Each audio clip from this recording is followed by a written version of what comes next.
अवतार भगवान महावीर को वंदन। तेरा पंथ धर्म संघ के आदि आचार्य आचार्य श्री भिक्षु एवं इस गौरवशाली आचार्य परंपरा का स्मरण करता हुआ वर्तमान आचार्य महातपस्वी आचार्य श्री महाश्रमण जी के चरणों में कोटिशः नमन। पंजाब में विराजित सभी चारित्रात्माओं के चरणों में वंदन। पंजाब प्रांतीय सभा के अध्यक्ष महोदय एवं सभी पदाधिकारी महोदय और आज की इस कार्यशाला में भाग लेने हेतु समागत सभी भाई बहनों, श्रावक श्राविकाओं, सादर जय जिनेन्द्र। पिछली कक्षा में हमने आयुष्य बंध की, हम अभी विषय हमारा चल रहा है गतियों की यात्रा, और गतियों की यात्रा में 4 गतियां हमने चर्चा की थी। 4 गतियां बताई गई है, नरक गति, तिर्यंच गति, मनुष्य गति और देव गति, और 5वीं गति मोक्ष की गति। तो मोक्ष जो पहुंच जाता है उसके बाद गतियों की यात्रा बंद हो जाती है, क्योंकि जिसने मुक्ति को प्राप्त कर लिया, मोक्ष को प्राप्त कर लिया, उसने समझ लो अपने लक्ष्य को प्राप्त कर लिया। किंतु जब तक यह जीव मुक्ति को प्राप्त नहीं करता है, मोक्ष को प्राप्त नहीं करता है, तब तक वह इस संसार में परिभ्रमण करता रहता है। और इस संसार में जब जीव रहेगा वो इन चारों में से किसी न किसी एक गति में अवश्य रहेगा। या तो वो नारकी में रहेगा, या पशु पक्षी की योनि में रहेगा, या मनुष्य रहेगा, और या देवता रहेगा। इन चारों में से किसी न किसी एक गति में वो अवश्य रहेगा। अब हमारा यह बातें सुनने का मकसद क्या था, वो मैं थोड़ा सा रिवाइज आपको कर देता हूं कि इन 4 गतियों में, इन चारों ही गतियों को हमने 2 भागों में बांटा है। 2 गतियां प्रशस्त गतियां होती है और 2 गतियां अप्रशस्त गतियां होती है। अप्रशस्त गति का मतलब है जो जाने योग्य नहीं है, जहां हमें नहीं जाना चाहिए, जहां हम जाने से बचें, वे अप्रशस्त गतियां हैं। और प्रशस्त गतियां ऐसी गतियां कि जब तक हम मुक्ति को करें तब तक हम जाएं तो कम से कम इन 2 गतियों में जाएं। सुनील जी अगर सबको म्यूट कर देंगे तो बेहतर होगा।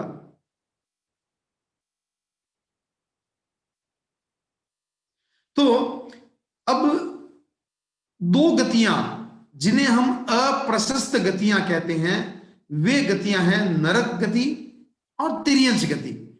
इन 2 गतियों में जाने से हम बचें। ये अप्रशस्त गतियां, ये जाने योग्य नहीं है। और 2 जो प्रशस्त गतियां हैं वो है मनुष्य गति और देव गति।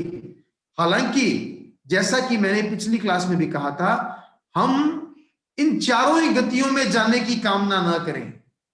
हम कामना किसकी करें? हम कामना करें मोक्ष में जाने की, मुक्ति को प्राप्त करने की। किंतु जब तक मुक्ति संभव नहीं हो तब तक कम से कम इन 2 गतियों में जाने से बचें, और इन 2 गतियों में जाएं तो कोई आपत्ति नहीं है। तो बचने वाली 2 गतियां हैं नरक गति और तिर्यंच गति, और जाने वाली जो प्रशस्त गतियां जिनको हम कहते हैं वो मनुष्य गति और देव गति।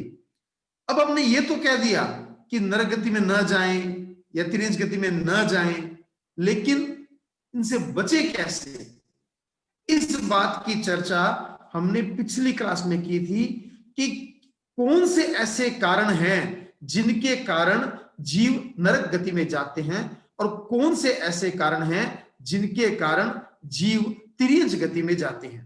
तो इनकी चर्चा हम पिछली क्लास में कर चुके हैं। फिर भी आपको थोड़ा सा खाली पॉइंट रूप में बता देता हूं रिवाइज करने के लिए कि नरक गति में जाने के हमने 4 कारण बताए थे। पहला महाआरंभ, दूसरा महापरिग्रह, तीसरा पंचेंद्रिय वध, और चौथा मांसाहार। ये 4 कारण बताए थे।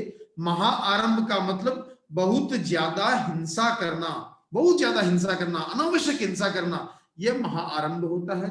महापरिग्रह का मतलब होता है पदार्थ के प्रति, परिवार के प्रति, व्यापार के प्रति धन दौलत के प्रति, संपत्ति के प्रति बहुत ज्यादा आसक्ति होना, बहुत ज्यादा ममत्व होना, यह होता है महापरिग्रह। तीसरा बताया गया पंचेंद्रिय वध, जो 5 इंद्रियों वाले प्राणी हैं उनकी हिंसा करना, उनका वध करना। और चौथा कारण बताया गया मांसाहार, तो मांसाहार करने वाला भी संभवतया नरक गति के आयुष्य का बंध करता है। तो हमें इन 4 कारणों से बचना है, और अगर हम इन 4 कारणों से बच जाते हैं तो संभव है कि हम नरक गति में जाने से बच सकते हैं।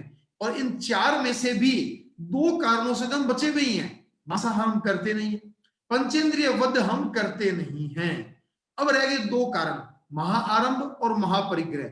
इस ओर अगर हम थोड़ा सा ध्यान दे दें, अपनी आसक्ति को कम करें, अनासक्त चेतना का विकास करें, तो महापरिग्रह से भी बच जाएंगे। महाआरंभ, अनावश्यक हिंसा से, बहुत ज्यादा हिंसा से बचने का प्रयास करें। हम चाहे एकेंद्रिय के जीव हैं, चाहे बेंद्रिय के, चाहे त्रिंद्रिय के, जो भी जीव हैं, उन सभी जीवों की अनावश्यक हिंसा से बचने का प्रयास करेंगे तो महाआरंभ से भी हम संभवतया बच जाएंगे। तो ये जो 4 कारण बताए गए, नरक गति में जाने के 4 कारण बताए गए। अब है तिर्यज गति में जाने के 4 कारण, वो भी हमने चर्चा की थी। पहला कारण था माया करना, दूसरा कारण था गूढ़ माया करना, तीसरा कारण था असत्य वचन बोलना, और चौथा कारण था कूट तोल माप करना। ये 4 कारण थे। माया करना यानी छल कपट करना, गूढ़ माया करना यानी एक छल कपट को छुपाने के लिए दूसरी, दूसरी को छुपाने के लिए तीसरी, आगे से आगे ऐसा जाल बिछा देना कि माया से माया, माया से माया करते जाना, यह माया और गूढ़ माया। तीसरा था असत्य वचन बोलना। असत्य वचन बोलना यानी बड़ा झूठ बोलना। बड़ा झूठ बोलने का मतलब भी ऐसा झूठ बोलना जिससे किसी और का बहुत बड़ा नुकसान हो जाए, किसी को सजा हो जाए, गलत गवाही दे देना। तो इस तरह के झूठ भी श्रावक को नहीं बोलने होते हैं। और चौथा कारण था तोल माप करना, और कूट तोल माप करने का मतलब दिखाना कुछ, देना कुछ, और मांगा कितना ही, देना कितना ही। तो सामान्यतः आजकल यह परंपरा भी नहीं है, ऐसा व्यापार में नहीं होता है, एथिकली लोग व्यापार करते हैं, तो यह काम भी ऐसा नहीं होता है। तो ये जो 4 तेज गति में जाने के 4 कारण बताए गए, तो इनकी हम चर्चा पिछली क्लास में कर चुके हैं। अब हम आगे की चर्चा करते हैं कि हम जाएं तो कौन सी गतियों में जाएं, प्रशस्त गतियों में जाएं। और प्रशस्त गतियों में पहली गति है मनुष्य गति। मनुष्य गति प्रशस्त गति इसलिए भी है क्योंकि यही एक ऐसी गति है जिसके द्वारा मुक्ति को प्राप्त किया जा सकता है, जिसके द्वारा मोक्ष को प्राप्त किया जा सकता है। और इसीलिए मनुष्य गति जो है दुर्लभ है, दुर्लभ कहा गया है। हमें ये प्राप्त है, हमें ये दुर्लभ वस्तु प्राप्त है। और ये दुर्लभ 4 वस्तुएं कौन सी, उसके बारे में हमने पिछली क्लास में चर्चा की थी, तो वो आप सबको पता है। पहली दुर्लभ चीज मनुष्य जन्म मिल जाना, दूसरी दुर्लभ चीज जिन वाणी का श्रवण, श्रुत का श्रवण, भगवान की वाणी का श्रवण करना, तीसरी दुर्लभ चीज इस भगवान की वाणी के ऊपर श्रद्धा का होना, और चौथी दुर्लभ चीज पराक्रम का होना, पुरुषार्थ का होना, कि जो भगवान ने कहा उस पे हमने श्रद्धा की और उस और कदम बढ़ा देना, उस मार्ग पे चलना, यह चौथी दुर्लभ चीज। और संयोग से करें, सौभाग्य से करें। 1 मिनट के लिए रोकना चाहेंगे। साध्वी श्री जी हैं, साध्वी श्री पावनपुरा जी महाराज पधारे हैं, अभी घर पे पधारे हैं महाराज। हाँ जी, साध्वी श्री जी को भाव वंदना, हम सभी की तरफ से भाव वंदना आप अर्ज करवाएं साध्वी श्री जी को। महाराज श्री फरमा रहे हैं कि आप बहुत ही अच्छा सुना रहे हैं, बहुत बढ़िया कार्यक्रम चल रहा है। गुरुजी सब गुरुदेव की कृपा है, साध्वी जी की कृपा, हमारा क्या है, कुछ भी नहीं है। पंजाब के लोग तत्व ज्ञान को समझे तो बड़ी बात हो जाएगी। पंजाब के लोग यदि तत्व ज्ञान को समझने का प्रयास करें तो बड़ी बात है। नहीं नहीं बिल्कुल, मतलब जो समझने वाले हैं वो तो बहुत अच्छा समझते हैं।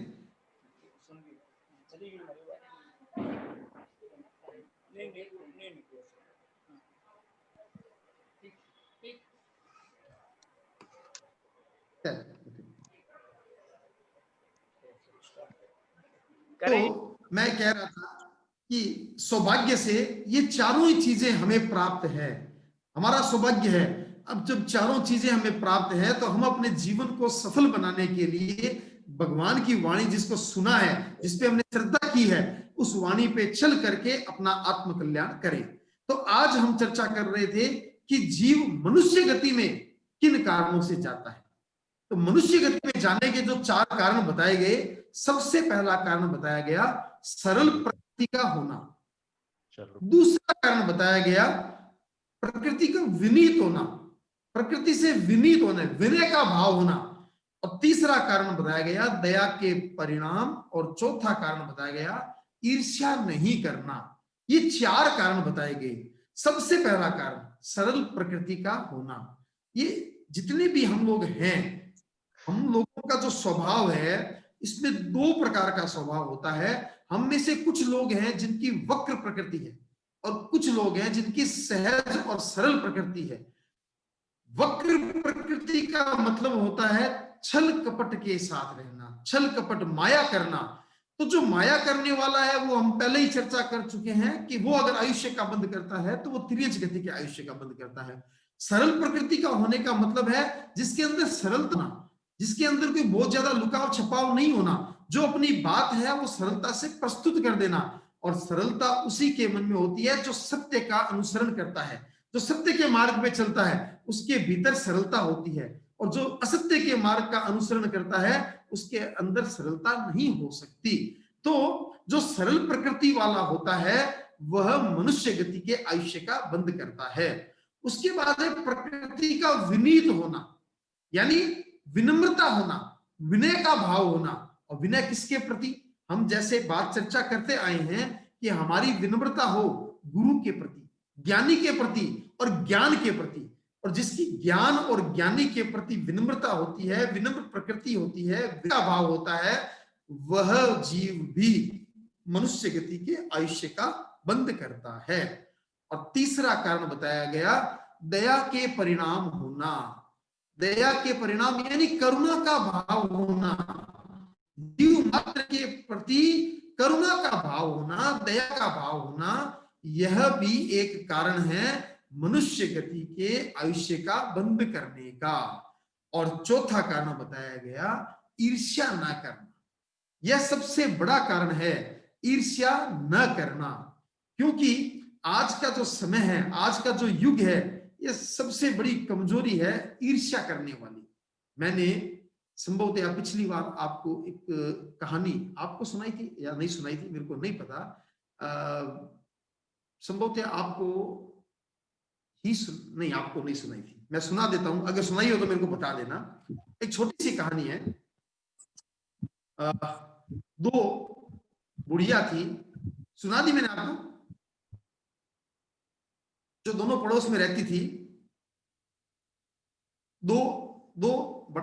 सुनील जी, अगर मैं गलती ना करूं तो मैंने सुनाई तो नहीं आपको? नहीं सुनाई थी, नहीं सुनाई। मैं आपको बता रहा हूं, ये 2 बुढ़िया थी और आप पड़ोस में रहती थी, आसपास में दोनों रहती थी, दोनों अच्छा जीवन चलाती थी। लेकिन इनकी सबसे बड़ी कमजोरी क्या थी?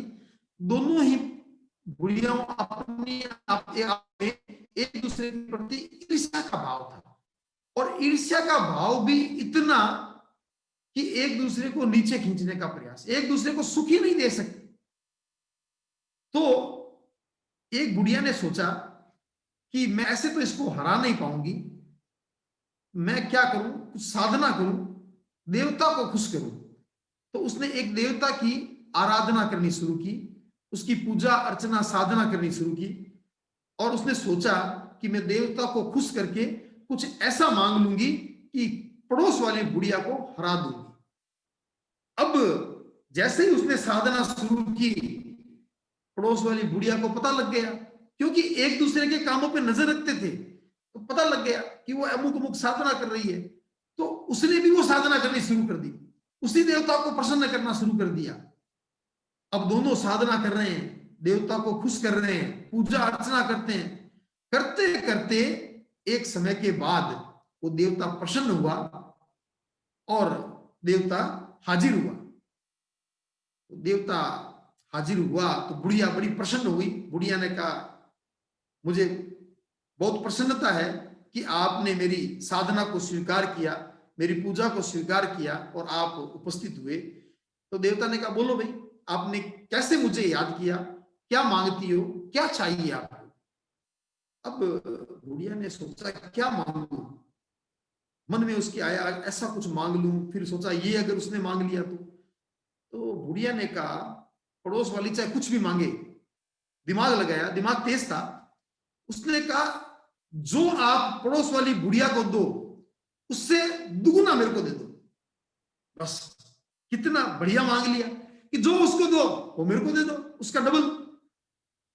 ठीक है, तथास्तु कह दिया उसने। अब वो देवता पड़ोस वाली बुढ़िया के पास गया कि हाँ भाई बोलो, कैसे याद किया मुझे, तुमने साधना की है, पूजा अर्चना की है मेरी, तो मांगो क्या मांगती हो। लेकिन मांगने से पहले एक बात ध्यान रखना, तुम जो भी मांगोगी वो पड़ोस वाली बुढ़िया का उसका डबल मिलेगा, क्योंकि उसने मेरे से पहले ही वचन ले लिया है कि जो तुम्हें दूंगा उसका डबल मैं उसको दूंगा। अब ये तो बहुत बड़ी समस्या होगी बुढ़िया के लिए। अब तो चाहे कुछ भी मांग लो कि जो मैं मांगूंगी उसका डबल उसको मिल जाएगा, तो काम तो बना नहीं, जो पर्पस था पर्पस सोल्व हुआ नहीं। लेकिन फिर भी थोड़ा दिमाग पे जोर दिया, दिमाग पे जोर दिया और दिमाग में आइडिया आ गया। आइडिया क्या आ गया, उसने कहा एक काम करें आप, क्या कि आप मेरी एक आंख फोड़ दो, मेरी एक फोड़ोगे उसकी दो फूट जाएगी। अब बताइए, जो ईर्ष्या करने वाला होता है वो है केवल अपना ही नहीं, दूसरे का। मतलब ये नहीं है कि केवल दूसरे का ही नुकसान करता है, दूसरे के साथ साथ खुद का भी नुकसान होता है। ऐसा कभी नहीं होता कि मैंने दूसरे का नुकसान कर दिया और मेरा भला हो गया। ईर्ष्या करने वाला व्यक्ति ऐसा कभी नहीं करता। जो ईर्ष्या के भाव रखता है, द्वेष के भाव रखता है, वह दूसरे का तो नुकसान करता ही है और अपना भी नुकसान कर लेता है। तो ये कहानी सुनाने का केवल इतना ही मकसद था कि हमें ये बात को समझें। ये हम भी अपनी दैनिक चर्या में ऐसे ही करते हैं, किसी दूसरे आदमी को नीचा दिखाने के लिए, दूसरे आदमी को गिराने के लिए अपने खुद को भी गिरा देते हैं, खुद भी नीचे हो जाते हैं। तो हम कभी भी गिरे नहीं। अगर हमें दूसरे को गाली देनी है, दूसरे से लड़ाई करनी है, तो हमें भी हल्के शब्दों का प्रयोग करना पड़ेगा। हमें दूसरे को नीचे गिराने के लिए खुद को भी नीचे गिरना पड़ेगा। तो हमें ऐसा काम नहीं करना। तो मनुष्य गति में जाने के जो 4 कारण बताए गए, इस ओर हम ध्यान दें। सबसे पहला कारण सरल प्रकृति यानी सरलता होना, दूसरा विनम्रता होना, विनय का भाव होना, तीसरा करुणा के भाव होना, दया के परिणाम रखना, और चौथा ईर्ष्या नहीं करना। ईर्ष्या नहीं करना, दूसरे के गुणों को अहोभाव से स्वीकार करना। ऐसा नहीं मेरे गुण है वही सबसे बढ़िया है, दूसरे के गुण अच्छे नहीं है। दूसरे के गुणों को स्वीकार करने की हमारी प्रकृति होनी चाहिए, हमारा स्वभाव होना चाहिए कि दूसरे में अगर गुण है तो बहुत अच्छी बात है, उन्हें हम स्वीकार करें। तो ये 4 कारण बताए गए जिनके कारण एक जीव मनुष्य गति के आयुष्य का बंध करता है। अब हमारा चौथी गति जो है वो है देव गति। देव गति में जीव किन कारणों से जाता है, या कौन से ऐसे कारण हैं जिनके कारण एक जीव देव गति के आयुष्य का बंध करता है। वे भी 4 कारण है। ये 4 कारण, ये कौन से 4 कारण है? सबसे पहला कारण सराग संयम। आप पहले नोट कर लें, फिर मैं एक एक की चर्चा करूंगा। सबसे पहला कारण सराग संयम, दूसरा कारण संयमा संयम। एक हो गया सराग संयम, दूसरा हो गया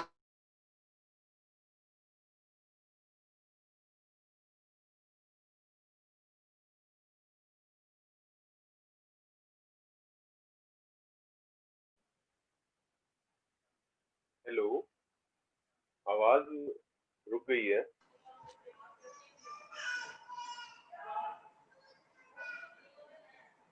हेलो, पासिल जी, आपकी तरफ इंटरनेट की प्रॉब्लम लगती है, हम आपको सुन नहीं पा रहे।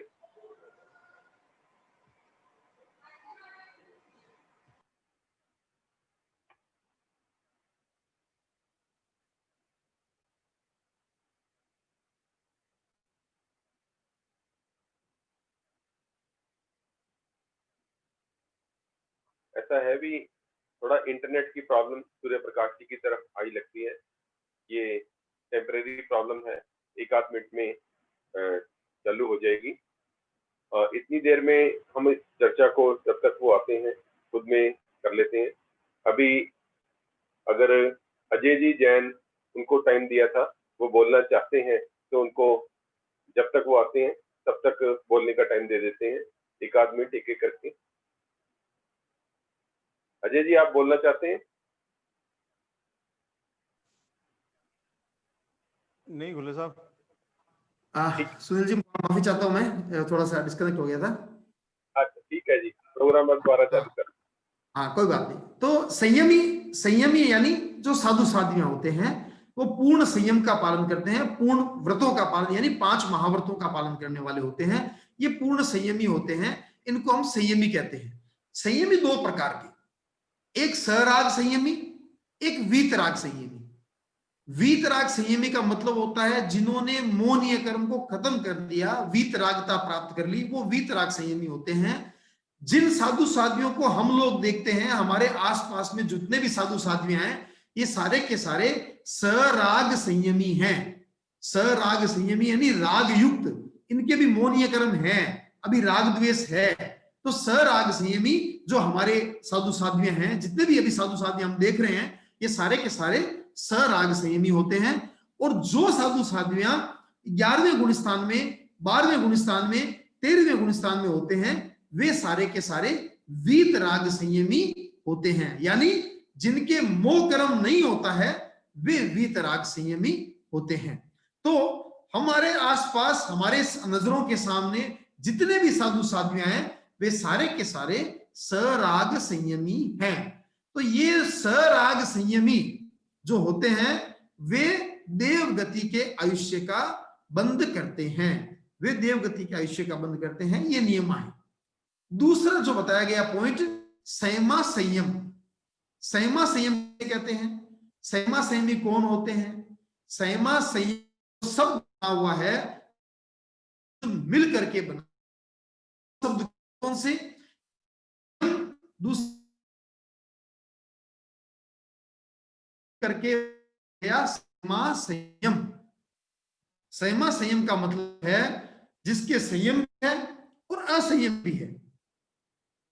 जितने भी मनुष्य के जीव हैं या त्रिविध गति के जीव हैं, वो 3 कैटेगरी के हैं। एक कैटेगरी है संयमी, जो साधु साध्वी हैं। एक कैटेगरी है असंयमी, जिनके किसी प्रकार का संयम नहीं है, किसी प्रकार का व्रत नहीं है, किसी प्रकार का त्याग प्रत्याख्यान नहीं है, वे है असंयमी।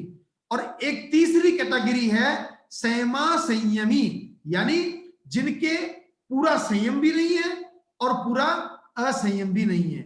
उस कैटेगरी में हम लोग आते हैं, हम श्रावक श्राविकाएं आती हैं, जो पूरा संयम का पालन भी नहीं कर रहे हैं तो पूरा असंयम भी नहीं है। हम कुछ ना कुछ त्याग प्रत्याख्यान करते रहते हैं, कुछ ना कुछ व्रतों को स्वीकार करते रहते हैं।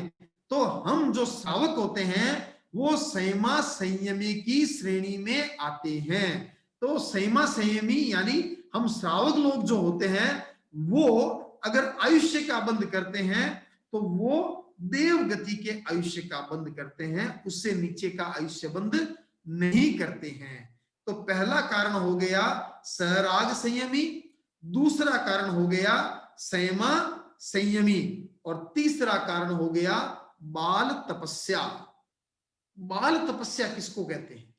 तपस्या का मतलब तो आप समझते हैं, तप करना, तपस्या करना। लेकिन बाल तपस्या का मतलब क्या? जो बच्चे तपस्या करते हैं वो। बाल तपस्या का मतलब ये नहीं होता है, बच्चे नहीं होता है। 3 चीजें होती है। एक होती है बाल, बाल यानी मिथ्यात्वी। एक होता है सम्यक्त्वी, सम्यक दृष्टि जीव। एक होता है मिथ्यात्वी, मिथ्या दृष्टि जीव। जो मिथ्यात्वी है, उस मिथ्यात्वी के द्वारा जो तपस्या की जाती है, उस तपस्या को बाल तपस्या कहते हैं। हम लोग अपने आप को मिथ्यात्वी नहीं मानते, हम लोग अपने आप को सम्यक्त्वी मानते हैं, क्योंकि हमें ऐसा लगता है कि हम सम्यक्त्वी हैं। पहली क्लास में आपको बताया गया था कि सम्यक्त्वी की पहचान क्या है। जिसकी देव गुरु धर्म के प्रति श्रद्धा होती है, आस्था होती है, वो सम्यक्ति होता है। तो हमें ऐसा लगता है हमारी आस्था भी है और आस्था के साथ साथ हम कुछ न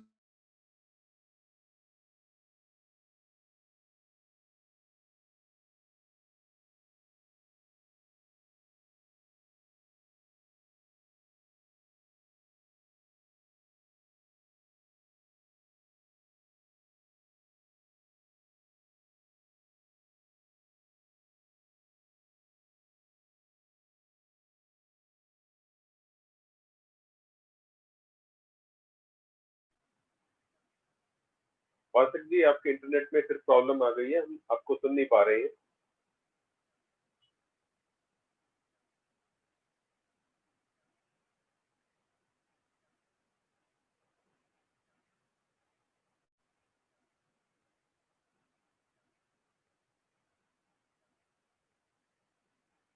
वासक जी के एंड पे इंटरनेट की प्रॉब्लम फिर आई है, वो एक आध मिनट में रिकनेक्ट हो जाएंगे।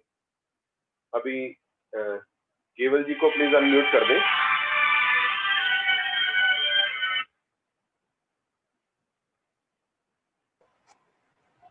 जय जिनेंद्र जी।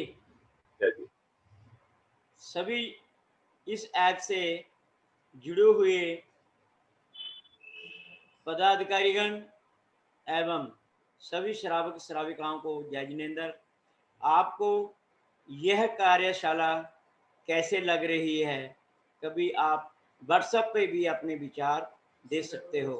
हम बहुत ही सौभाग्यशाली हैं कि आज हमें साध्वी श्री जी के दर्शनों का भी लाभ मिला है। जितना उन्होंने सुना सूर्य प्रकाश जी को, उन्होंने कहा कि बहुत ही अच्छा कार्यशाला चल रहा है। ओम हरम सूर्य प्रकाश जी जुड़ गए हैं हमारे साथ। मैं थोड़ा डिस्कनेक्ट हो रहा था, मैं बार बार मैं माफी चाहता हूं। तो बाल तपस्या का मतलब मैंने बताया, जो मिथ्यात्व की तपस्या है वो बाल तपस्या हमारी कहलाती है। अब प्रश्न ये था कि क्या मिथ्यात्वी जीव जो है वो तपस्या कर सकता है क्या? तपस्या इस लोक का प्रत्येक जीव कर सकता है, प्रत्येक जीव तपस्या करता है, और तपस्या करता है तभी वो अपना विकास कर पाता है। वो पहले गुण स्थान से तीसरे में, चौथे में, पांचवें में वो तभी पहुंचेगा जब कुछ न कुछ उसकी आत्मा निर्मल होगी, उसकी आत्मा की उज्जवलता होगी, तभी वो आगे बढ़ पाएगा अध्यात्म के मार्ग पर। तो जितने भी जीव हैं, चाहे वो मन से करें चाहे बिना मन करें, लेकिन तपस्या सभी की होती है। आप समझें, आप संवत्सरी के दिन उपवास करते हैं, और संवत्सरी के दिन जब उपवास किया तो आपने अपने घर पे जो नौकर है उसको भी कहा कि भाई तुम भी भाई उपवास कर लो। तो उसने भी सोचा कि मेरे बाबूजी कर रहे हैं तो मैं भी उपवास कर लेता हूं, उसने भी उपवास कर लिया। तो अब वो कोई सम्यक्ति है या नहीं हमें नहीं पता, उसकी देव गुरु धर्म के प्रति आस्था है या नहीं हमें नहीं पता, लेकिन उसने हमारे देखा देखी उपवास कर लिया, कोई व्रतों को स्वीकार कर लिया। तो क्या उसकी तपस्या तपस्या नहीं है? उसकी भी तपस्या है, और वो जो तपस्या है वो बाल तपस्या कहलाती है, क्योंकि वो मिथ्यात्वी की तपस्या है। तो इस प्रकार से बाल तपस्या करने वाला यानी जो मिथ्यात्वी जीव है और तपस्या करता है, तो वह भी देव गति के आयुष्य का बंध करता है। और चौथा कारण जो बताया गया वह है अकाम निर्जरा। अकाम निर्जरा किसे कहते हैं? निर्जरा, निर्जरा आपको पता है, तत्व ज्ञान को समझने वाले आप हैं।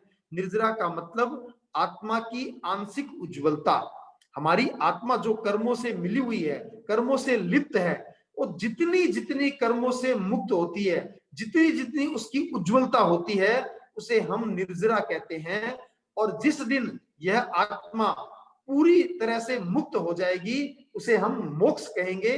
लेकिन जब तक पूरी तरह से मुक्त नहीं होती है, आंशिक रूप से उज्जवलता होती है, तो उसे हम आंशिक उज्जवलता या निर्जरा कहते हैं। अब ये निर्जरा दो प्रकार से होती है। दो प्रकार से कैसे? एक होती है सकाम निर्जरा और दूसरी होती है अकाम निर्जरा। सकाम निर्जरा का मतलब होता है आत्म कल्याण के लिए की जाने वाली निर्जरा। मुझे मोक्ष को प्राप्त करना है या मैं अध्यात्म के मार्ग पर आगे बढ़ना चाहता हूं, अपनी आत्मा की उज्जवलता चाहता हूं, इसलिए मैंने उपवास किया, तपस्या की, नौकारसी की, रात्रि भोजन का त्याग किया। ये जितना भी कुछ किया मैंने, इससे जो निर्जरा हुई वो मेरी सारी की सारी सकाम निर्जरा हुई, क्योंकि इसके पीछे मेरा उद्देश्य क्या था? मेरा उद्देश्य था अपनी आत्मा की निर्मलता या अपने आत्मा का कल्याण करना। लेकिन कई बार ऐसी निर्जरा भी होती है जिसके पीछे हमारा उद्देश्य आत्मा की उज्जवलता नहीं होता है। जैसे हम दुकान गए, फैक्ट्री गए और कोई कस्टमर आ गया, और कस्टमर भी आया तो ऐसा आया कि उसने इतना टाइम लगा दिया कि हमें खाने का समय भी नहीं मिला, और खाने का समय नहीं मिला तो भूख तो हमें लगी लेकिन खाना नहीं खा पाए। अब खाना नहीं खा पाए, हमने उसको सहन किया, और सहन करने से हमारी निर्जरा तो हुई, तपस्या तो हो गई, लेकिन उसके लिए हमने कोई प्रत्याख्यान नहीं किया, या उसके लिए उसके पीछे हमारा उद्देश्य आत्मा की उज्जवलता नहीं था। या ऐसा समझें, किसी कारण से आपके शरीर में कोई तकलीफ आ गई, रोग आ गया, व्याधि आ गई, अब आपने उस रोग को, उस कष्ट को सहन किया, धैर्य के साथ सहन किया, इससे भी आपकी आंशिक उज्जवलता हुई, लेकिन उस कष्ट को सहन करने के पीछे आपका उद्देश्य आत्मा की उज्जवलता नहीं था। तो जहां पे हमारा उद्देश्य आत्मा की उज्जवलता नहीं होता है, वह अकाम निर्जरा कहलाती है। जैसे अभी कोई भैंस, बकरी, गाय, बैल कुछ भी है जो बाहर सड़कों पे घूम रहे हैं, उनको कोई आत्म कल्याण से कोई मतलब नहीं है, और घूमते घूमते उनको प्यास लग गई, गर्मी का मौसम है और इस गर्मी के मौसम में प्यास लग गई, पानी मिला नहीं, उन्होंने बड़ी सहनशीलता के साथ उसको सहन किया, प्यास को सहन किया, भूख को सहन किया, इससे उनकी भी तपस्या हुई। लेकिन ये तपस्या सकाम निर्जरा नहीं हुई, क्योंकि उसके पीछे उसका उद्देश्य मोक्ष प्राप्ति नहीं था, लेकिन वो निर्जरा अवश्य हुई है। वो जो निर्जरा हुई है वो निर्जरा अकाम निर्जरा हुई है। तो जिस जीव के अकाम निर्जरा होती है, वह जीव भी देव गति के आयुष्य का बंध करता है। तो देव गति आयुष्य में जाने के ये 4 कारण बताए गए। सबसे पहला कारण बताया गया सराग संयम, यानी जितने भी संयमी हैं, साधु साध्वियां हैं, अगर वो साधु अपने संयम का पालन कर रहे हैं, साधुचर्या का पालन कर रहे हैं, और साधुचर्या का पालन करते करते उनके आयुष्य का बंध होता है, तो वो निश्चित रूप से देव गति के आयुष्य का बंध करते हैं। उसी प्रकार से हम जो श्रावक श्राविकाएं हैं, संयमा संयमी हैं, संयमा संयम का पालन करने वाले हैं, वे भी अपने श्रावकपन का पालन करते समय आयुष्य का बंध करते हैं, तो देव गति के आयुष्य का बंध करते हैं। और उसके बाद जो बाल तपस्या करने वाले हैं और जो अकाम निर्जरा करने वाले हैं, वे भी देव गति के आयुष्य का बंध करते हैं। अब जब ये बिंदु हम सुनते हैं तो हमारे सामने एक प्रश्न आ जाता है कि क्या सभी साधु साध्वियां देवगति में जाएं, या सभी श्रावक श्राविकाएं देवगति में जाएंगे? यह एक प्रश्न है और अच्छा प्रश्न है। इसका उत्तर इस प्रकार से दिया जा सकता है कि अगर कोई साधु साध्वी श्रावक श्राविका आराधक पद में हैं तो निश्चित रूप से वे देवगति में जाएंगे। अब ये आराधक क्या होता है, विराधक क्या होता है, ये 2 शब्द भी हमको समझने पड़ेंगे। आराधक का मतलब है अगर कोई साधु साध्वी है या श्रावक श्राविकाएं हैं, जिस धर्म को इन्होंने स्वीकार किया है, जिसने तो पूर्ण संयम को स्वीकार किया है वो पूर्ण संयम का पालन कर रहे हैं, और जिसने संयमा संयम को स्वीकार किया है वे संयमा संयम का आराधक पद है या आराधना कर रहे हैं।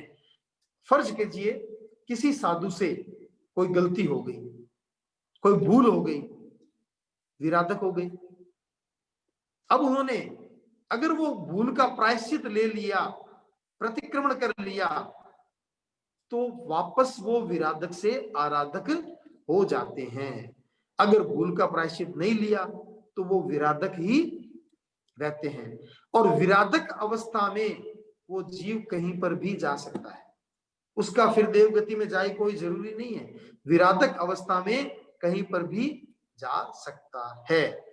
अब आपने एक कहानी सुनी होगी भगवान महावीर के समय की। भगवान महावीर का साधना काल था, तो भगवान महावीर विचरण करते करते जब चंड कौशिक के बिल के पास ध्यान में खड़े थे, तो चंड कौशिक ने उनको काटा। चंड कौशिक के पूर्व भव को हम देखें, 2 भव पूर्व वो क्या था? साधु था, साधु के भव में था और विचरण कर रहे थे, साथ में शिष्य चल रहा था। और चलते चलते गुरु जी के, जो ये चंड कौशिक का ही जीव था, तो गुरु जी के पांव के नीचे एक मेंढकी आ गई और वो मेंढकी गुरु जी के पांव से दब करके मर गई। शिष्य ने देखा कि गुरु जी के पांव के नीचे मेंढकी आ गई है, तो शिष्य ने गुरु जी को कहा, गुरु जी आपके पांव के नीचे मेंढकी आ गई और उसका देहांत हो गया, मर गई है, आप प्रायश्चित स्वीकार करें। तो गुरु जी कुछ नहीं बोले। जब गुरु जी कुछ नहीं बोले तो शिष्य ने सोचा मेरी भूल हो गई, मैंने गलती कह दी, अभी मेरे को ये बात नहीं कहनी चाहिए थी, रास्ते में ये बात करने वाली नहीं है। तो मैं, गुरु जी निश्चित रूप से जब अपने स्थान पे पहुंच जाएंगे तो वहां पे प्रायश्चित लेंगे। तो चलते चलते वो अपने स्थान पे पहुंच गए, स्थानक में आ गए। अब शिष्य ने देखा गुरु जी ने अभी तक प्रायश्चित स्वीकार नहीं किया, तो शिष्य से रहा नहीं गया। शिष्य ने गुरु जी को फिर कहा कि गुरु जी आपने, आपके पांव के नीचे मेंढकी आई थी, मर गई थी, तो आपने प्रायश्चित स्वीकार नहीं किया। बड़ी विनम्रता से कहा आप प्रायश्चित स्वीकार कर लें। तो फिर भी गुरु जी कुछ नहीं बोले। तो इसने सोचा मेरे से फिर कोई भूल हुई है, मेरे को अभी नहीं कहना चाहिए था। गुरु जी जब शाम को प्रतिक्रमण करेंगे ना, तो तब अपने भूल को स्वीकार करेंगे, तब प्रायश्चित करेंगे, तो अभी मेरे को नहीं कहना चाहिए, मेरी गलती हुई है। तो शाम को प्रतिक्रमण का समय हुआ, गुरु जी ने प्रतिक्रमण किया, इसने भी प्रतिक्रमण किया। तो उसने फिर, शिष्य ने कहा गुरु जी से, गुरु जी आपके पांव के नीचे मेंढकी आई थी, तो आपने प्रायश्चित स्वीकार नहीं किया, आप प्रायश्चित स्वीकार करें। अब गुरु जी को गुस्सा आ गया और गुरु जी उसके पीछे दौड़े, कब से कर रहा है प्रायश्चित प्रायश्चित प्रायश्चित प्रायश्चित। और गुस्सा आया तो ऐसा आया कि शिष्य को पीटने के लिए डंडा उठाया और पीटने के लिए भागे।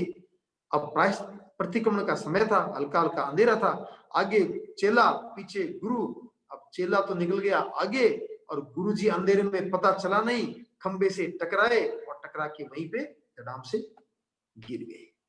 अब उस उन भावों में जो आयुष्य का बंध होता है, वो आयुष्य का बंध देवगति का हो ये जरूरी नहीं है।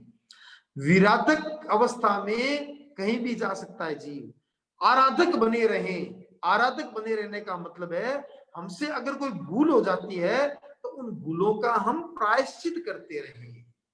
और इसीलिए साधु साध्वियां नित्य प्रतिक्रमण करते हैं। नित्य प्रतिक्रमण का मतलब है वे दिन भर की भूलों के लिए शाम को प्रायश्चित स्वीकार करते हैं, रात भर की भूलों के लिए सुबह प्रायश्चित स्वीकार करते हैं। प्रतिक्रमण रात और सुबह दोनों समय करते हैं। और हमारे गुरु ने हम श्रावक श्राविकाओं के लिए भी फरमाया कि श्रावक श्राविकाएं ज्यादा नहीं तो कम से कम पाक्षिक प्रतिक्रमण तो अवश्य करें। 15-15 दिन से तो प्रतिक्रमण करते रहें, ताकि इन 15 दिनों की भूलों का हम प्रायश्चित स्वीकार कर सकें और हम विराधक न बन करके आराधक बने रह सकें। और अगर हम आराधक अवस्था में आयुष्य का बंध करते हैं तो निश्चित रूप से देवगति के आयुष्य का बंध करेंगे, चाहे हम श्रावक श्राविकाएं हैं और चाहे हम साधु साध्वियां हैं। सभी जीव देवगति के आयुष्य का बंध करेंगे। तो हमने ये 4 गतियां और चारों ही गतियों में जाने के ये 4 कारण, इनकी हमने चर्चा की। अब हम समझें कि इन 4 कारणों को अगर हम व्रतों के साथ जोड़ना चाहें तो कैसे जोड़ दें?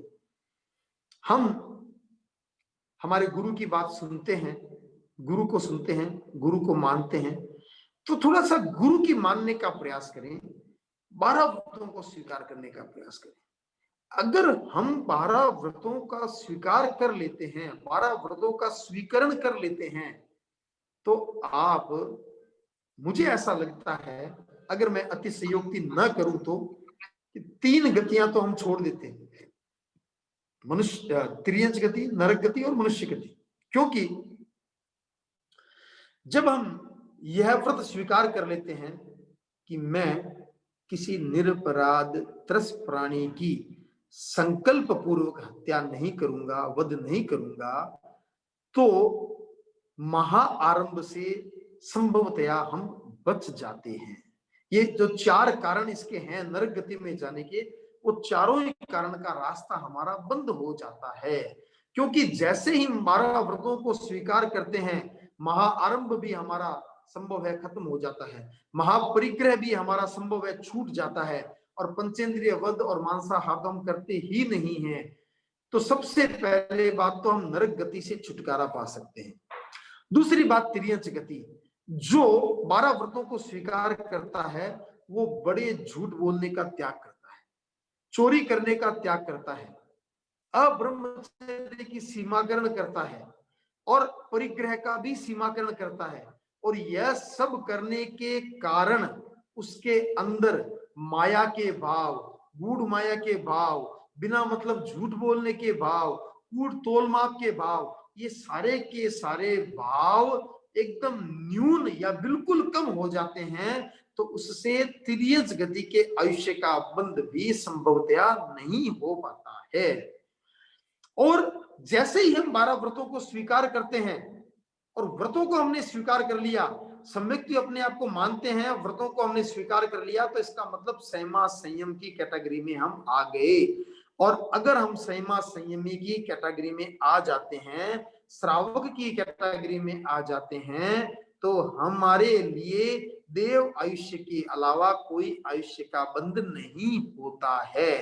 तो यह ऐसा हो सकता है कि हम देव गति के अलावा किसी और गति का आयुष्य का बंध न करें। तो हम इसे इन व्रतों के साथ जोड़ दें। और मैं ज्यादा बात न भी करूं, इन 12 व्रतों की बात न भी करूं, क्योंकि 12 व्रतों में कुछ एक जगह पे लोगों की अड़चन आ जाती है। जैसे पोषदोपवास में अड़चन आ जाती है, भाई पोषद हमसे नहीं हो पाता है। जो 12 व्रतों को स्वीकार करता है उसे वर्ष में एक बार, कम से कम एक बार अष्ट प्रहरी पोषद करना होता है। तो वो पोषद अगर नहीं कर पाता, तो मैं चलो 12 व्रतों की बात ना भी करूं, कम से कम 5 अणुव्रतों की बात करूं। इन 5 अणुव्रतों को तो हम स्वीकार करें। और 5 अणुव्रतों को भी कैसे, मैं एकदम संक्षेप में कहता हूं। सबसे पहला अहिंसा का अणुव्रत, कि मैं किसी भी निरपराध त्रस्त प्राणी की संकल्प पूर्वक हत्या नहीं करूंगा। कितनी बातें आ गई। सबसे पहले निरपराध, जिसने कोई अपराध नहीं किया, जो कोई भी प्रकार का अपराधी नहीं है, किसी भी प्रकार का अपराधी नहीं है, निरपराधी है, मेरा कोई नुकसान नहीं किया जिसने, ऐसे जीव को। और ऐसे भी कौन से जीव, त्रस्त जीव, चलने फिरने वाले जीव, स्थावर की बात नहीं कर रहे हैं, एकेंद्रीय जीव की बात हम नहीं कर रहे हैं, हम त्रस्त जीवों की बात कर रहे हैं। चलने फिरने 2 इंद्रिय से लेके पंचेंद्रिय तक के जो जीव हैं, उन जीवों की संकल्प पूर्वक का मतलब संकल्प के साथ कि मैं इसको मार दूंगा, ऐसे संकल्प के साथ हत्या नहीं करेंगे। क्या हम करते हैं क्या ये काम? कोई नहीं करते। तो जब हम करते नहीं है, तो इस व्रत को स्वीकार करने में हमें कहाँ आपत्ति आती है? तो हम इस व्रत को स्वीकार करें कि मैं किसी भी निरपराध त्रस्त प्राणी की हत्या नहीं करूंगा। और दूसरा जो कारण मैंने आपको, दूसरा व्रत जो मैंने बताया, कि मैं बड़ा झूठ नहीं बोलूंगा। बड़ा झूठ का मतलब क्या हो गया? ऐसा झूठ नहीं बोलूंगा जिसे बोलने से किसी व्यक्ति का बहुत बड़ा नुकसान हो जाए, किसी व्यक्ति को सजा हो जाए। झूठी गवाही नहीं दूंगा, बड़ा झूठ नहीं बोलूंगा। क्योंकि देखिए, हम संसार में हैं, व्यापार भी करते हैं, सांसारिक कार्य भी करते हैं, तो उन कार्यों को करते समय, व्यापार करते समय कहीं ना कहीं थोड़ा बहुत झूठ बोलना भी पड़ सकता है, लेकिन कोई ऐसा झूठ नहीं बोलना जिससे किसी का बहुत बड़ा नुकसान हो जाए, किसी को सजा हो जाए। तो ऐसे झूठ बोलने का भी हम त्याग हम करते भी नहीं है, हम बोलते भी नहीं ऐसा झूठ, तो हमें त्याग करने में भी कोई आपत्ति नहीं होनी चाहिए। तीसरी बात, मैं ऐसी चोरी नहीं करूंगा जो किसी के घर से ताला तोड़ के, अलमारी खोल के, दीवार तोड़ करके, छत तोड़ करके, ऐसी चोरी हम करते हैं क्या? ऐसी हम कोई चोरी नहीं करते। हम सूक्ष्म चोरी की, छोटी चोरियों का त्याग नहीं कर सकते। क्यों नहीं कर सकते? हम आपस में, परिवार में, समाज में एक दूसरे के साथ रहते हैं, तो छोटी छोटी अब चोरी नहीं करते। हमारा भाव जो है वो चोरी करने का नहीं है, लेकिन आप फर्ज करें किसी के घर गए, किसी के मेहमान, किसी अपने रिश्तेदार के यहाँ, पड़ोसी के यहाँ गए और वहां बैठे, वो पड़ोसी आपके सामने चाय लेके आया, बिस्किट लेके आया, नमकीन लेके आया, और उसने आपको चाय पकड़ाई कि लीजिए साहब चाय पीजिए। आपने चाय पकड़ की, चाय पीने लगे, आपके सामने बिस्किट पड़े थे, आपने एक बिस्किट उठा के खा लिया, आपने उसकी आज्ञा नहीं ली, उसने आपको कहा भी नहीं, तो ये क्या हो गया? ये चोरी तो हो गई। आप फ्रूट लेने गए, सब्जी लेने गए, फ्रूट लेते लेते एक अंगूर आपने मुंह में डाल लिया चखने के लिए, ये क्या हो गई? चोरी हो गई। लेकिन हम ऐसी चोरी का त्याग नहीं कर रहे हैं। श्रावक, अच्छी तो बात यह हो कि श्रावक ये भी ना करे, ये भी पूछ करके करे, लेकिन अगर हमने ऐसा कर भी लिया, ये छोटी छोटी बातें हैं जिसको बचना मुश्किल है हमारे लिए, तो हम इस चोरी का त्याग नहीं कर रहे हैं। हम त्याग कर रहे हैं ऐसी चोरी का जो किसी का ताला तोड़ के, किसी की दीवार तोड़ के, किसी के घर से उठा के ले आना, ये चोरियां करने का हम त्याग करते हैं। आप बताइए, आप में से किसी को कोई आपत्ति है? क्या आप कोई ऐसी चोरी करना चाहते हैं या कोई करते हैं? नहीं करते ना, आप चाहते हैं। तो यह त्याग करने में क्या आपत्ति है कि मैं किसी का ताला तोड़ करके, किसी का घर की दीवार तोड़ करके, किसी की छत तोड़ करके चोरी करने का प्रत्याख्यान करता हूं? यह मेरे को लगता है किसी को इसमें कोई आपत्ति नहीं होनी चाहिए। चौथा है अब्रह्मचर्य सेवन का त्याग, उसकी सीमाकरण, यानी मैं अपने पति या पत्नी के सिवाय और किसी के साथ अब्रह्मचर्य सेवन का त्याग करता हूं। इस त्याग को स्वीकार करने में भी किसी को आपत्ति हो सकती है, किसी को कोई आपत्ति नहीं होती है, तो इसको भी स्वीकार किया जा सकता है। और पांचवा अनुव्रत, और वो पांचवा अनुव्रत है परिग्रह की सीमा करना, धन दौलत की सीमा करना, रुपए पैसे की सीमा करना, संपत्ति की सीमा करना। तो वह भी सीमाकरण आपको करना है, हमारे कहने से नहीं करना है। आप अपनी इच्छा से कीजिए कि मैं अपने पास इतने मकान से ज्यादा मकान नहीं रखूंगा, अपने पास इतने पैसे से ज्यादा पैसा नहीं रखूंगा। ये पिछली क्लास में मैंने आप सबको बताया भी था कि इस प्रकार से आप सीमाकरण कर सकते हैं कि मैं अपने पास 5 करोड़ से ज्यादा रुपया नहीं रखूंगा, 10 करोड़ से ज्यादा नहीं रखूंगा, 100 करोड़ से ज्यादा नहीं रखूंगा, 5 किलो सोना, 10 किलो सोना, 50 किलो सोना से ज्यादा नहीं रखूंगा, हीरे जवाहरात, मकान, खेत, गाय भैंस। कहने का भाव है जितनी भी संपत्तियां हैं उन संपत्तियों को आप एक मर्यादा में बांध लें, एक मर्यादा, एक सीमा में बांध लें। कितनी बांधनी है वो आपके ऊपर है। मैं तो 100 करोड़, 200 करोड़, 500 करोड़, 1000 करोड़ तक, अब आप सोचिए तो सही कि इतना मैं रखूंगा, इससे ज्यादा नहीं रखूंगा। अगर आप सीमाकरण कर लेते हैं वह बहुत बड़ी बात होती है। कुछ लोगों का प्रश्न होता है कि आपने 1000 करोड़ का कह दिया, 5000 करोड़ का कह दिया, तो फिर ऐसी क्या सीमाकरण होगी? अरे भाई, इस लोक में अथाह संपत्ति है। अगर आप सीमाकरण करते हैं तो आप समझ लीजिए कि एक समुद्र जितनी संपत्ति है। आपने सीमाकरण जो किया है वो एक बूंद जितना किया है। तो सोचिए, आपके जो पाप कर्मों का बंध एक समुद्र जितना हो रहा था, उसको आपने समेट करके एक बूंद में संकुचित कर लिया। तो हम क्यों ना करें ऐसा काम?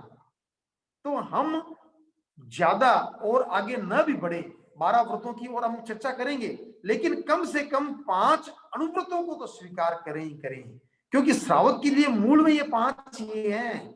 जैसे अगर आपको ये प्रश्न किया जाए कि खीर बनाने के लिए क्या क्या चाहिए, तो खीर बनाने के लिए अब ये जवाब इसका क्या आएगा? दूध चाहिए, चावल चाहिए, चीनी चाहिए। ये 3 चीजें अगर होती है तो खीर बन जाती। सॉरी, मैंने गलत बोल दिया। खीर बनाने के लिए क्या चाहिए? तो खीर बनाने के लिए ये 3 चीजें चाहिए, दूध, चावल और चीनी। इनसे खीर बन जाती है। लेकिन अगर हमें खीर को स्वादिष्ट करना है, खीर को पौष्टिक बनाना है, खीर को और अधिक प्रेजेंटेशन अच्छा करना है, तो हम उसमें क्या डालते हैं? हम उसमें केसर डालते हैं, इलायची डालते हैं, बादाम, पिस्ता, मेवे डालते हैं, तो वो खीर और ज्यादा स्वादिष्ट बन जाती है, पौष्टिक बन जाती है। इसी प्रकार से 5 अनुव्रतों को स्वीकार करने से भी हम श्रावक धर्म को स्वीकार कर सकते हैं। लेकिन अगर हम अपने श्रावकत्व में, श्रावक धर्म में और अधिक निखार लाना चाहते हैं, उसमें और अधिक गुणवत्ता का विकास करना चाहते हैं, तो उसके अंदर वो नेजा, पिस्ता, बादाम, केसर, इलायची की तरह ही इन 5 अनुव्रतों के साथ साथ इन 8 गुण व्रतों को भी स्वीकार कर लेते हैं, तो हमारा श्रावक धर्म और अधिक पुष्ट हो जाता है और अधिक चमकदार हो जाता है। तो हम इन 5 व्रतों को, अनुव्रतों को, व्रतों को नहीं, 5 अनुव्रतों को स्वीकार कर लेते हैं। तो मुझे ऐसा लगता है, मैं इन गतियों की यात्रा से इसको कोरिलेट कर देता हूं, तो हम इन अप्रशस्त गतियों से तो बच ही जाते हैं, बल्कि देव गति से कम का आयुष्य बंध भी हमारे नहीं होता है। बशर्ते इस बात को आप ध्यान रखना हर वक्त, बशर्ते जिस समय हमारे आयुष्य का बंध हो रहा है, उस समय हमारी भावधारा वैसी है, हमारी भावधारा श्रावक धर्म की है, तभी हमारा आयुष्य का बंध देव गति का हो सकता है। तो इन चारों ही गतियों में जाने के जो 4 कारण, उनकी मैंने आपके सामने चर्चा की है। आप में से किसी का भी कोई अगर प्रश्न हो तो वो पूछ सकते हैं, मैं कोशिश करूंगा उसका समाधान दे पाऊं। कोई भी तरह का अगर आपका प्रश्न हो तो आप पूछ सकते हैं। इनकी जो जिज्ञासा है वो अपना हैंड रेज कर दें, हम उनको अनम्यूट कर देंगे, वो अपनी जिज्ञासा पूछ सकते हैं। पिछली बार भी क्वेश्चन आंसर सेशन बहुत ही बढ़िया हुआ था, इस बार भी अपनी जिज्ञासा का निवारण करते हैं।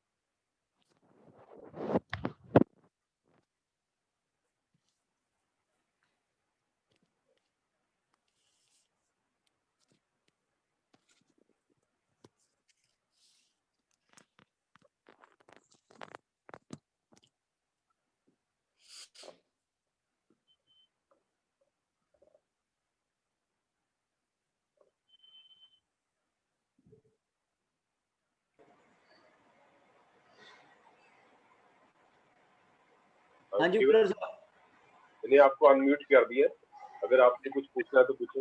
मेरे को कुछ पूछना भी है, कुछ निवेदन भी करना है, अगर मंच की आज्ञा हो तो। जरूर जरूर। हाँ, मैं सबसे पहले जितने भी भाई बहन जुड़े हुए हैं ये निवेदन करना चाहता हूँ कि अपने जब कार्यशाला प्रारंभ होती है 4 बजे, तो अपने हाथ में एक तो कॉपी पेंसिल जरूर रखें। हम इनसे सुनते हैं लेकिन क्वेश्चन क्यों नहीं कर पाते, मेरी समझ में ये आता है कि हम सुन लेते हैं लेकिन भूलते जाते हैं साथ साथ। अगर साथ में एक क्वेश्चन कॉपी रखें और नोट करते चलें कि हमें क्या पूछना है, तो बहुत बड़ी सुविधा हो जाएगी, और कभी उसको रिवीजन भी करना है तो बाद में कर सकते हैं। दूसरा मेरा निवेदन ये है कि सभी भाई बहन, हमारे आचार्य श्री महाप्रज्ञ जी की लिखित पुस्तक है जीव अजीव, इसका जरूर अध्ययन करें। जो हमारे उपासक जी हमारे को ये ज्ञान दे रहे हैं, अगर इसको अच्छी तरह से समझना चाहते हो तो इसका अध्ययन अवश्य करें।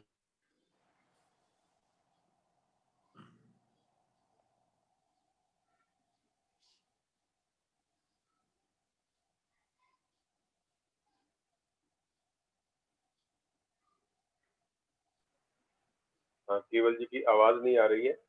एक हैंड रेज हुआ है संजय जी जैन का लौंगोवाल से, वो कृपया अपना सवाल पूछे। और हम, क्या मेरी आवाज आ रही है? आ रही है जी, आ रही है। हाँ जी, जैसे जी उपासक जी ने बताया महाआरंभ के बारे में, तो जो मेरा बिजनेस है वो ईंट भट्टे का है, तो उसमें आग बहुत ज्यादा रहती है भट्टे में, तो क्या उसका दोष मेरे को लगता है? अगर दोष लगता है मेरे को उस महाआरंभ का, तो उससे कैसे बचा जा सकता है? हाँ, बहुत अच्छा प्रश्न है आपका संजय जी, बहुत बढ़िया प्रश्न है। देखिए, हम जो व्यापार करते हैं उस व्यापार का दोष तो हमें ही लगता है, क्योंकि वो हमारे लिए किया जाता है। हम अपने हाथ से उसका करें या न करें, अनुमोदन हमारा हो रहा है, हमारे लिए वो लेबर काम कर रहे हैं। तो आपका चाहे ईंट का भट्टा है, चाहे हमारे फैक्ट्री में कह दें भाई कोई बॉयलर है जिसके अंदर स्टीम प्रेस होती है तो स्टीम बनती है तो बॉयलर है, इन सब का दोष हमें लगता है।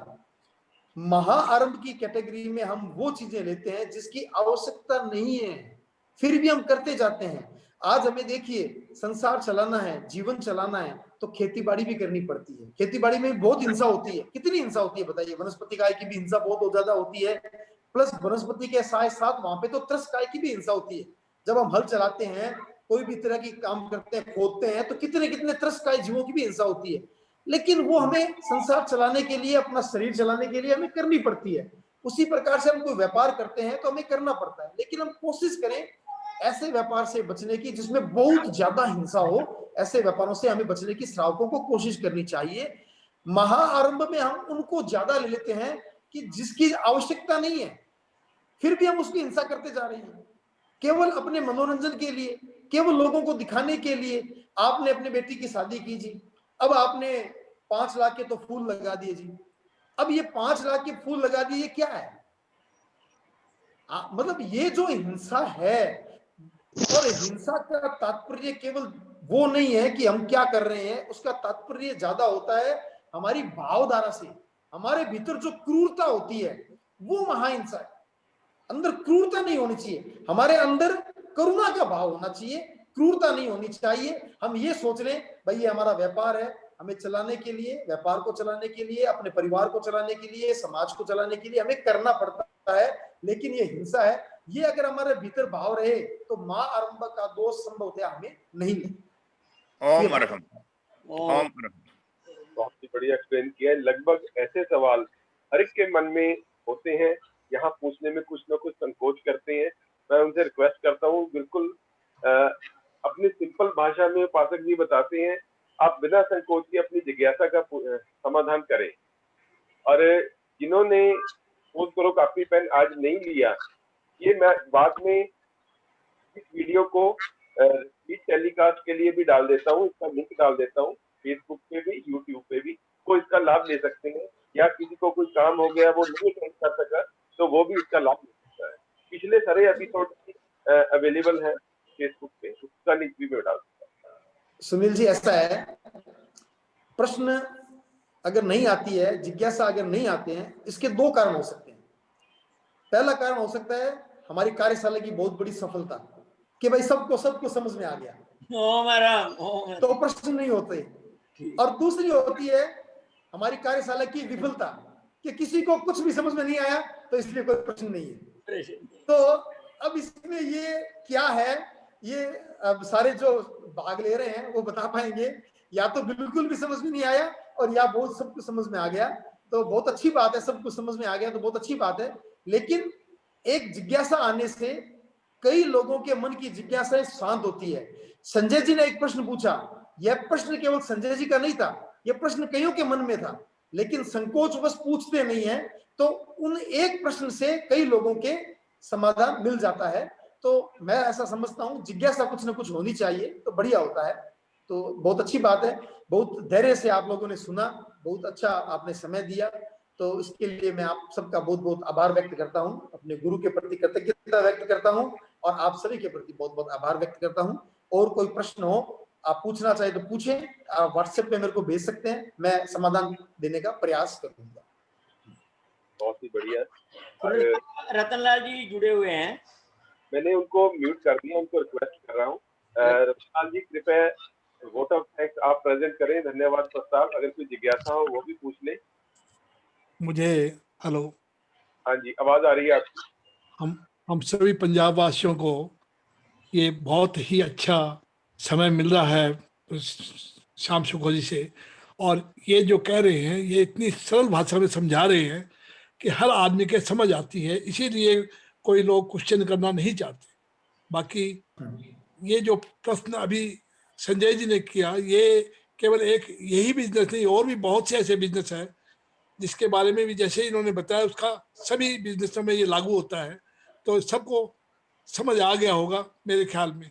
मैं पूरे पंजाब की तरफ से श्याम शुक्ला जी साहब का बहुत बहुत आभारी हूँ एवं बहुत बहुत धन्यवाद देता हूँ कि इन्होंने ऐसे समय में, जबकि साधु संतों से भी हम पूरी बात सुन नहीं पाते, गुरुओं के हम जान नहीं सकते, कई चीजें हमारे सामने है, ऐसे समय में इन्होंने ऐसी बढ़िया धार्मिक चर्चा करके और हमें धार्मिकता के बारे में बता के ये सभी पंजाब वासियों के लिए बहुत बड़ा उपकार किया है। मैं बहुत बहुत धन्यवाद देता हूँ इनको। आगे भी ऐसी क्लासें बराबर लेते रहे और हमें सबको समझाते रहे। इसका एक कारण ये भी है कि ये हमारे एक रूप से साधुओं से के बराबर ही है, क्योंकि गुरुदेव ने इनको नहीं, गुरुदेव ने साधुओं के इनको आसपास भी नहीं है, साधुओं के आसपास भी नहीं है। गुरुदेव ने इनको बहुत बड़ा पोस्ट दे रखा है, और उसके ये प्राय पढ़ाने जाते हैं हर संवत्सर के ऊपर, ये सभी को पढ़ाने जाते हैं, सबको बताने जाते हैं। ऐसे ही ये अब हमारी क्लास ले रहे हैं, तो मैं इनको बहुत बहुत धन्यवाद देता हूँ कि ये जो चीजें बता रहे हैं, इन्होंने बहुत बढ़िया चीजें बताई और बहुत सीधे रूप में बताई, इसमें कोई दो राय नहीं कि हर आदमी समझ सकता है। तो मैं इन्हें बहुत बहुत धन्यवाद देता हूँ। ओम अरहम। अभी एक पंकज जी ने हैंड रेज किया है। पंकज जी, आपको अनम्यूट कर दिया है, आप अपना सवाल पूछे। जय जिनेंद्र भैया। जय जय जिनेंद्र। जिनेंद्र। हाँ जय जिनेंद्र। मैं पूछ रहा था, जैसे हम लोग जैसे घर में जैसे हिट है या बेगोन ये सब यूज करते हैं, हाँ जानबूझ के हम लोग हिंसा नहीं करना चाहते, बट उसको रोकने के लिए करते हैं, बट वो उसमें दोष तो लगता ही अपने को। मैंने जब अहिंसा व्रत की बात की थी तो मैंने कहा था मैं किसी निरपराध त्रस प्राणी की, निरपराध का मतलब जिससे हमें कोई नुकसान हुआ नहीं और नुकसान होने की संभावना नहीं। अब समझिए आपके घर पे कोई चोर डाकू घुसाया और हाथ में उसके कोई हथियार भी है, और आप कह दो अभी तक उसने मेरा कोई नुकसान किया नहीं है, तो मैं तब तक उसको हाथ नहीं लगाऊंगा, चाहे तो वो नुकसान पहुंचा चुका हो हमको या जिसके द्वारा नुकसान पहुंचाने की संभावना है। ऐसे व्यक्तियों को छोड़ करके, ऐसे प्राणियों को छोड़ करके मैं कोई भी त्रस प्राणी की हत्या नहीं करूंगा, ये हमने संकल्प लिया है। तो हमारा संकल्प खंडित नहीं होता है, लेकिन फिर भी श्रावक श्राविका इस बात का विवेक रखे, कोशिश करे कि हम कम से कम इन चीजों को यूज करें, दूसरे उपायों के द्वारा इनको भगाने का प्रयास करें, या वो आए ही नहीं ऐसा प्रयास करें। लेकिन फिर भी कभी करना पड़ता है तो करना पड़ सकता है, क्योंकि वो हमें नुकसान पहुंचाने वाले होते हैं। इसलिए ये तो सही बात है, ये भी इन्होंने कैसा अच्छी पूछी, ये भी आवश्यक हिंसा में आ गया। हाँ जी। अभी और कोई हैंड रेज नहीं है, तो मैं अध्यक्ष जी से आज्ञा चाहूंगा कि अभी मंगल पाठ करवाया जाए। बहुत बढ़िया। ओम अरहम।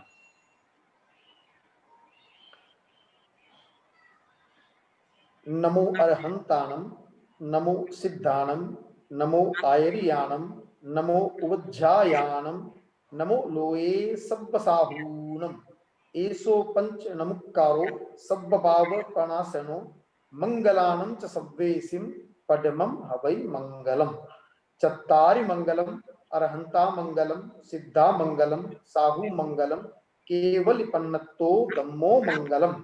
चत्तारि लोकुत्तमा, अरहंता लोकुत्तमा, सिद्धा लोकुत्तमा, साहू लोकुत्तमा, केवलिपन्नतो धम्मो लोकुत्तमो। चत्तारि शरणं पवज्जामि, अरहंते शरणं पवज्जामि, सिद्धे शरणं पवज्जामि, साहू शरणं पवज्जामि, केवलिपन्नतं धम्मं शरणं पवज्जामि। चारु शरणा सगा और न सगो कोई, जे कोई भव्य प्राणी आदरे अक्षय अमर पद होए।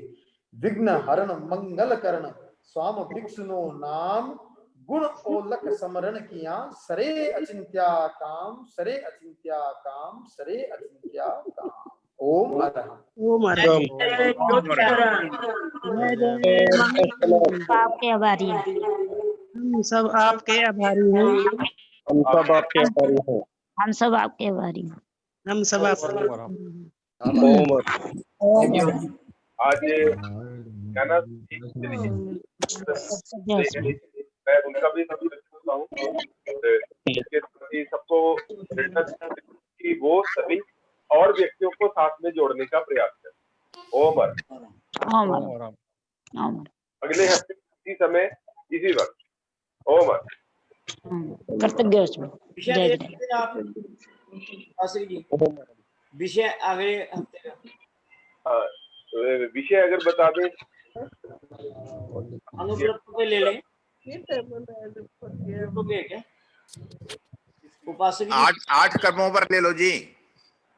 चलो मैं उपासक जी डिस्कनेक्ट हो गए हैं, मैं उनसे बात करके फिर नोटिस में डाल दूंगा। हाँ जी 8 कर्मों पर।